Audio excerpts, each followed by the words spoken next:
Welcome to XboxCorner, my name is Alex and today we're taking a look at SpellForce III Reforced across Xbox platforms, and specifically we're focusing on the optimized for Series X build. We'll be taking you through though the core mechanics, the story, the graphics, its performance, and then our initial impressions. This one though, it's an epic in size experience, so hit subscribe. Join us here on XboxCorner for reviews, deals, graphical comparisons and Game Pass breakdowns weekly, and let's get into this.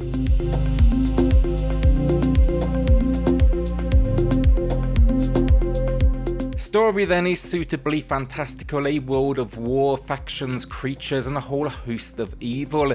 The game it opens with a quick tutorial which shows you in pursuit of an evil mage that has gained a loyal following. Basically they're out to destroy this world and your task here is to stop them.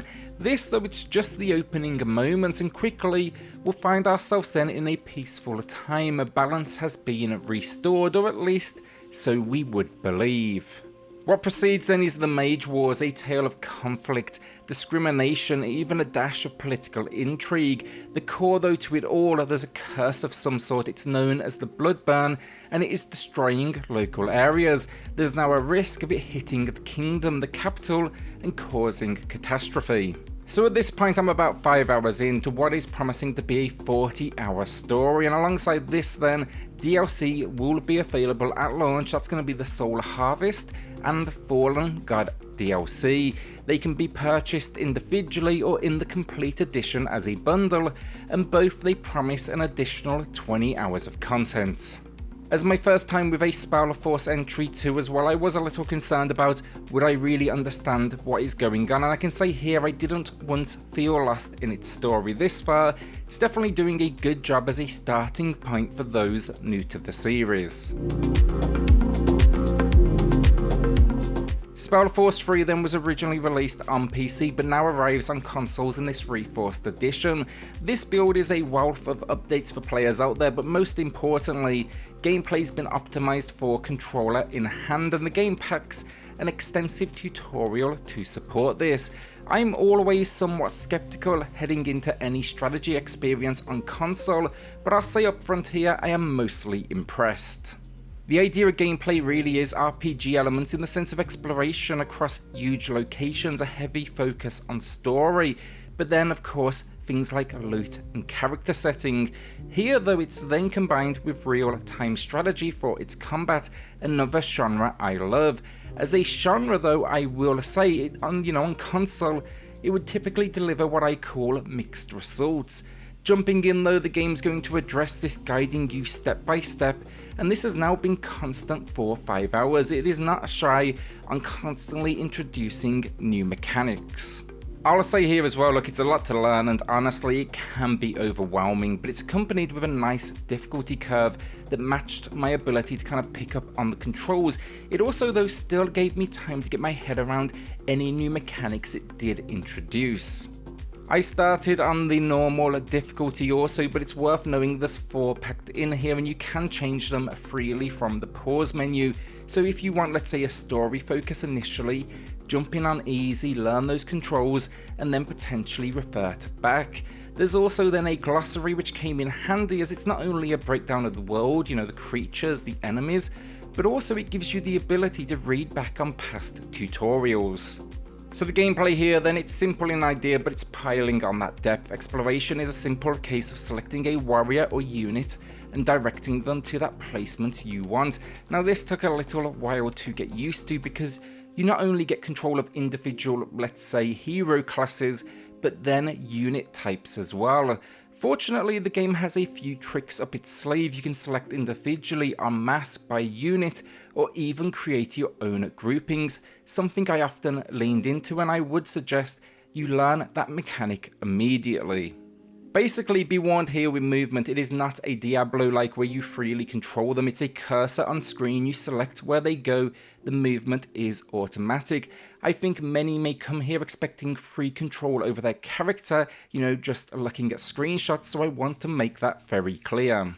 As you explore then, you'll not only be moving towards that next waypoint, but additionally expect to find loot along the way, even face side quests alongside your main mission. These are going to be important as well because each core hero within your band of warriors has the ability to level up and work through a skill tree that will introduce new movesets. There's going to be a number of options, well, think like a warrior skill tree or even let's say a mage. As you explore then, you'll not only be moving towards that next waypoint to push the missions forward, but additionally expect to find loot along the way and even face off against side quests. These are actually going to be very important as well because each core hero within your band of warriors, they have the ability to level up and work through an individual skill tree that is associated to their class, so think like a warrior skill tree or even a mage skill tree. To work through this skill tree though, it's a simple case of earning skill points and assigning them. Typically these will be rewarded for completing missions and in battle. You can then expect to be managing their equipment, which is often the loot scattered around, so think armor, weapons, buffers, shields, and the list goes on. Creating a balance on your team of strength, speed and healing, that seems to be key to kind of early game success here. The exploration though, that is the time to be setting all of these different parameters, changing your skill tree, your equipment, because while yes, you can access a menu to assign equipment or let's say use items, it actually doesn't pause the game, so you need to go to war prepared to win. In battle then, you'll also gain control of additional units, so think inventory, scouts and archers as early game examples. These units, they will be essential for the war effort, but equipment wise it is preset. They are more cannon fodder over your core heroes. It's really going to be map placement that gives them the upper hand. The real-time strategy though is where the game surprised me the most, because it's not just heading into battle to crown yourself victor, but a huge amount of map management as you work towards taking control of sections, and this actually includes building up a base and different locations. Think here though, a barracks will be essential for building out your army, a woodcutter so you have the resources to construct, a hunter's cabin so you can collect up meat. It's actually the essential resource for generating an army and sending them into battle. You will even have an opportunity then to expand because the game actually puts a cap on army size dependent on base size, so even in my first full battle, I actually had 2 base locations, 2 barracks, all up and running. One minor complaint here for the battles I'm noticing this far: when you do reach the unit count, if a member of your forces dies, it generates the next one back at the barracks. They however don't automatically get added to your party, meaning if they were, they would come and join you in battle. Instead they just kinda stand back at base. Would have liked them to either get preset to your corresponding unit so they would move automatically, or even maybe a function just to quick snap the camera back to base. I am yet to find that option, so it's kind of a case of slowly scrolling the whole way across the map. These buildings though and units all expandable then via blueprints that you will find in this world, and this really is just the beginning. In the 5-hour opening I've learned how to cast special skills like supercharged attacks. I've been introduced to the idea of co-op story mode. That's where you control the lead yourself and other players can jump in and get a hero each. We've even started to see status effects and spells, and I've seen death here more than a few times. Sure, we have healing potions and energy for these moments to avoid death, but if you do die as well, you can actually be revived. We even have to do things like set worker numbers to different locations to ensure that our base is running smoothly, and if it does find itself coming under attack, you have enough people then on hand to conduct repairs.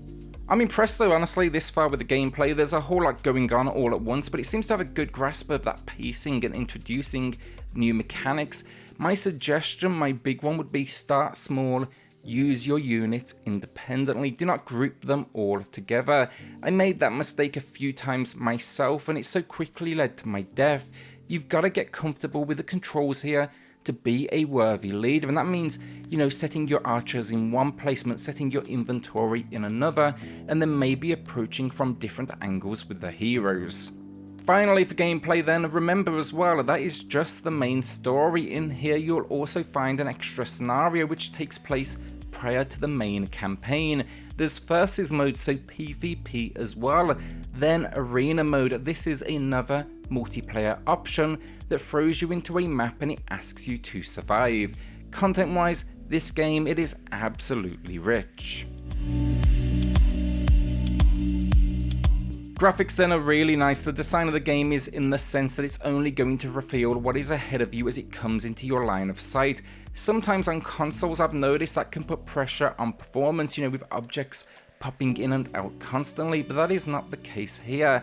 I didn't have a single frame drop that I noticed in 5 hours of gameplay, no matter how crazy I was rotating the camera or zooming in and out. It really did run near perfectly in my time. I was also impressed with the locations in the opening few hours. You will see everything from wooded locations to dungeons to large scale cities to kind of elven areas. They've really kind of delivered a nice level of detail. The same can be said then for the few small cutscenes that I have seen. A few are in 3D, for the most part they are dialogue exchanges. Then the enemy design as well really impressed this far. There's been a nice variety from kind of local creatures to full-fledged armies and enemies.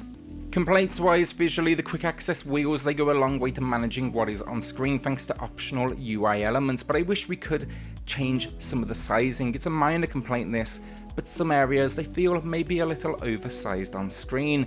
The game as well, it has this extensive option menu for UI, but for some reason this is actually missing, and it would have been a nice final addition. Something like, let's say, the mission. I like to have that on screen at all times, but that box could have been considerably smaller. Finally, for graphics, my only other real complaint this far, the character creator to open the game around, let's say, an hour in. Extremely basic. There's a few options in here.